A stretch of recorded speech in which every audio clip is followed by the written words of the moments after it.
Sundays we end up at a park. Happy Sunday, if it's Sunday for you, but if it's not, I hope you get to watch this and it inspires you for your upcoming Sunday.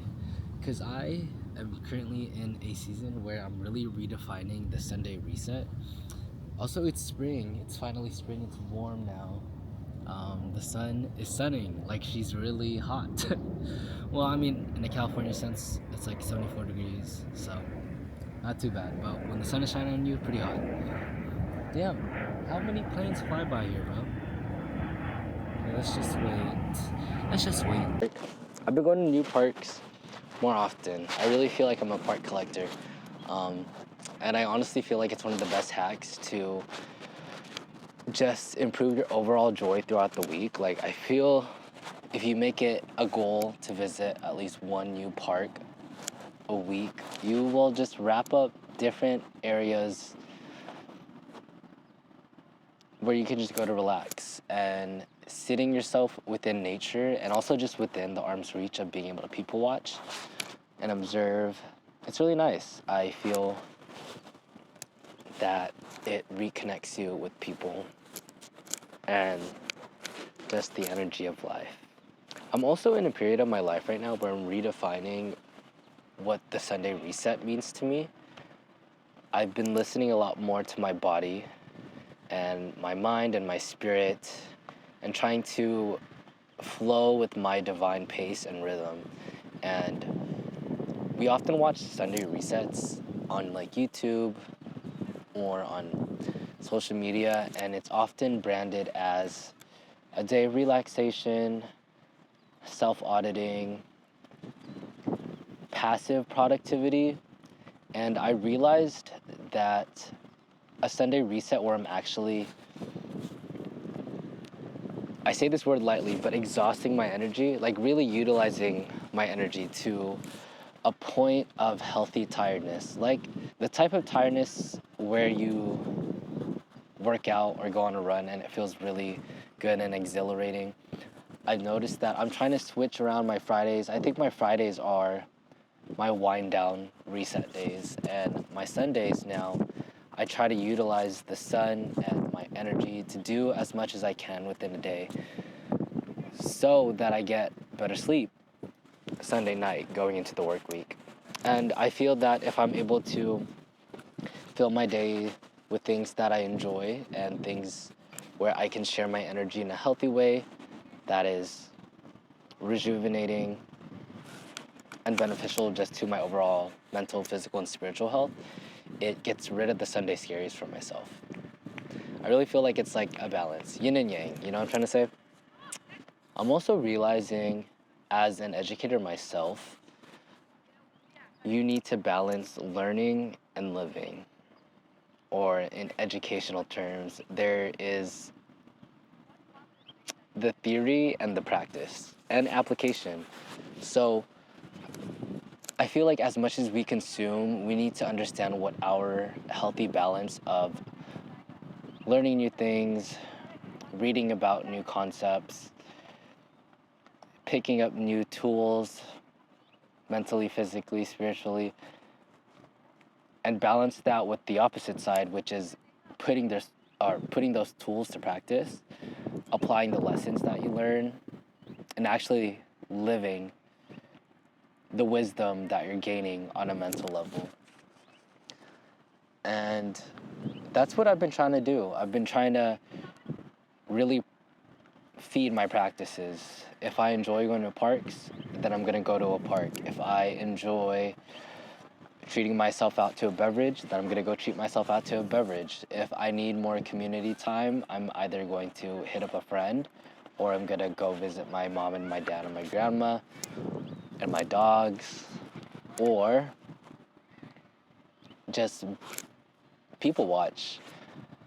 And that's what I'm trying to do. Really just be consistent to my practices that really keep my body and my mind right.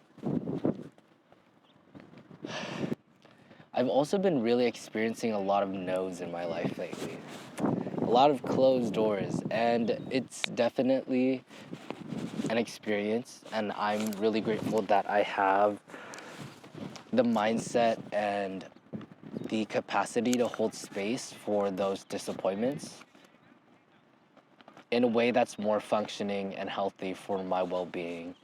Um, I tell myself that every no is a yes somewhere else or around the corner. And I realize that there's not one part of my life that hasn't been prescribed by God or the universe or whatever divine, magical, higher being that you believed in or believe in, that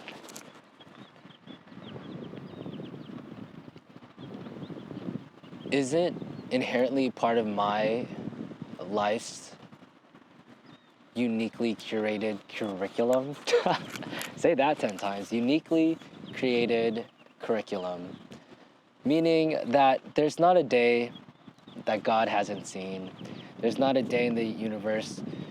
There's not a day that I'm going to live where the universe knows that I don't have what it takes to get through it. Or if I can't get through it, that is intentional. Life is happening for you, not against you. You create life, and your decisions lead you to where you need to be. Your thoughts and your perceptions and the way that you accept every moment and choose to live your life will lead you to where you're supposed to be in that present moment. I've also really been reflecting on the concept and idea of oneness. I used to write a lot about it in college when I was first getting into spirituality and different occult themes and magic and all that fun stuff. Um, and at that time, I was really just practicing subtracting all the parts of myself till I realized that I'm really divinely connected with everybody, and at the core of it, it's just the presence of love. Um, but now, I think a really big revelation that I'm having to sit with is that within connection, there is a need of disconnection. And what I mean by that is that in order to connect to people or connect to the nature surrounding me, I need to also sacrifice and surrender to the moment. I have to disconnect from my ego. I disconnect. Hello. I disconnect from. A little kid just said hi to me. I have to disconnect from. It's the way my brain just crashed. I have to disconnect from my own perception and my own feelings and my own thoughts. And that inherently puts me in a position where I'm able to share the present moment and the energy of life and the all-encompassing love of the world within that moment or within that person or within that song or the environment. I don't know. I'm having some crazy ideas right now. It's really nice. Going back to learning your divine pace and rhythm, I've also realized that energy is not so much linear, rather, it's really cyclical in a sense. And I feel that everyone's energy is a little bit different from one another. And learning how to really be in tune and tapped into what your energy is like, I think that's also a skill that is harder on some days and easier on others. So that's why sometimes and some days we could feel out of whack, to be honest. But yeah, I don't know. Life has, I wouldn't even be, I wouldn't even say testing me, but life has been very interesting because I feel like life has been offering me a lot of moments. Like getting the latte today, I ordered an iced latte, but I got it hot. And I'm the type of person to really just not, I'm not gonna say anything.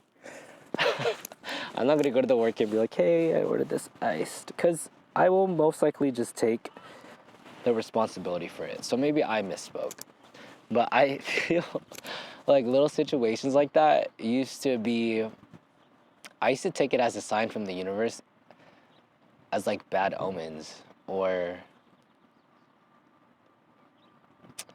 yeah, and I just don't think that's a healthy way to go about it. And I've also been in a season of rejection on a lot of planes, which I'm not really used to.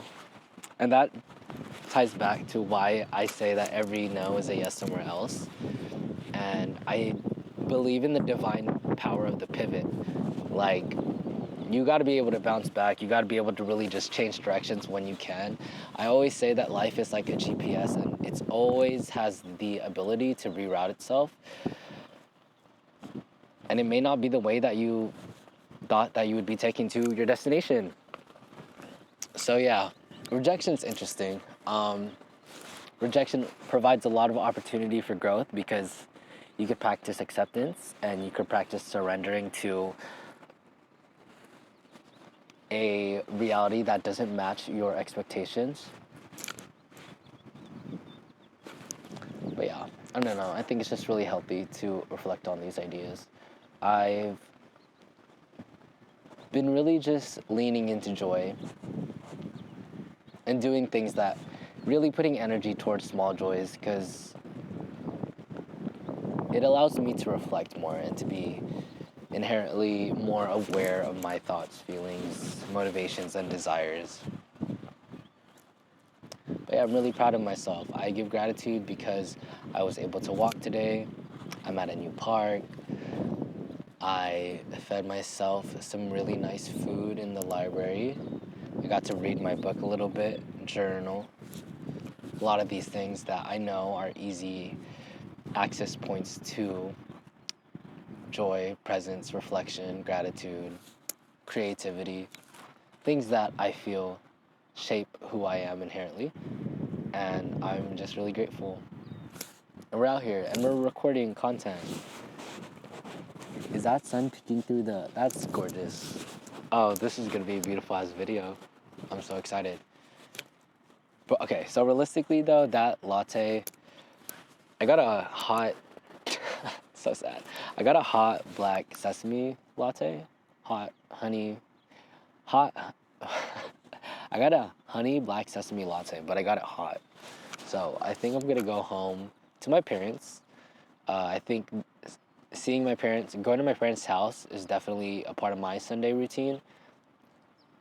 I believe in this season of my life, or just recently, I've been wanting to reconnect with my family more. I see a black Phoebe in front of me. Oh my god. It's a black Phoebe. A black Phoebe, by the way, is a bird. Oh, that is not gonna catch well.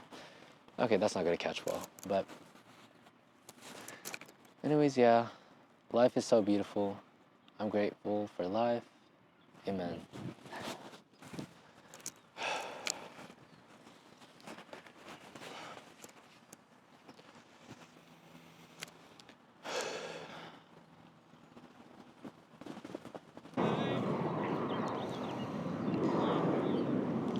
Alright, I found a song. I don't know if that's gonna show. Let's try anyway. I found a song, and it really said these lyrics that resonate with me. It says, "What's a love language to me? Let's get to the roots of the tree. Feel the love in different ways, comfort in different tastes. What's a love language to me? Let's get to the roots of the tree. Feel the love in different ways, comfort in a different taste."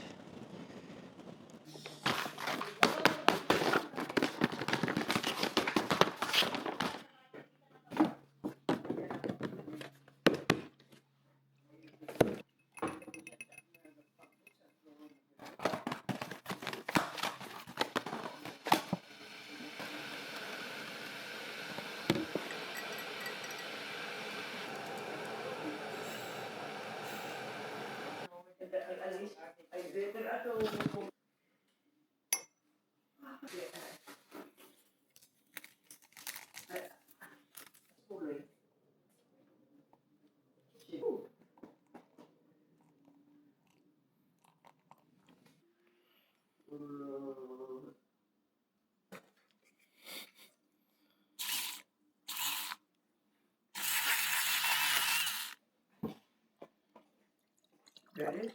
Yeah, I got it.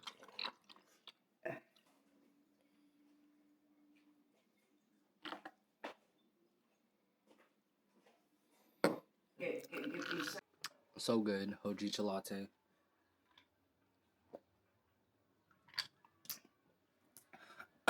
Another thing I like to do, or I'm at my parents' house now. This is always a part of my Sunday reset because I just like to chill. And this is the midday bevy and the midday rot sesh, as some people say it. But I feel like if you want like a good tip for when you feel like going on TikTok or Instagram Reels or YouTube, do it somewhere other than like your bed or your bedroom. Like, I like to drive to parks and do my rotting or doom scrolling or whatever you call it. But you can go to the park and doom scroll. You can go to a friend's house and parallel play and doom scroll. Or there will be mostly sunny weather with a high of 83 degrees Fahrenheit Dog and a low of 56 degrees. Alexa, stop. For me, I like to go to my parents' house and doom scroll. Because then I get to be with these little bubbles. Come here, Papa. Come here, Mama. Yeah. This is my baby right here.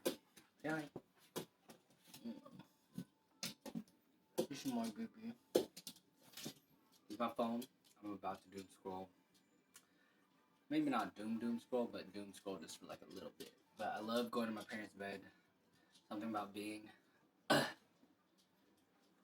on your parents' bed is just so nice. Like, do you guys remember those school mornings when you would wake up a little bit early, where you had time to just sneak into your parents' bed and they're getting ready for work or something? It's the best. All right, I'm gonna drink my hojicha. Cheers.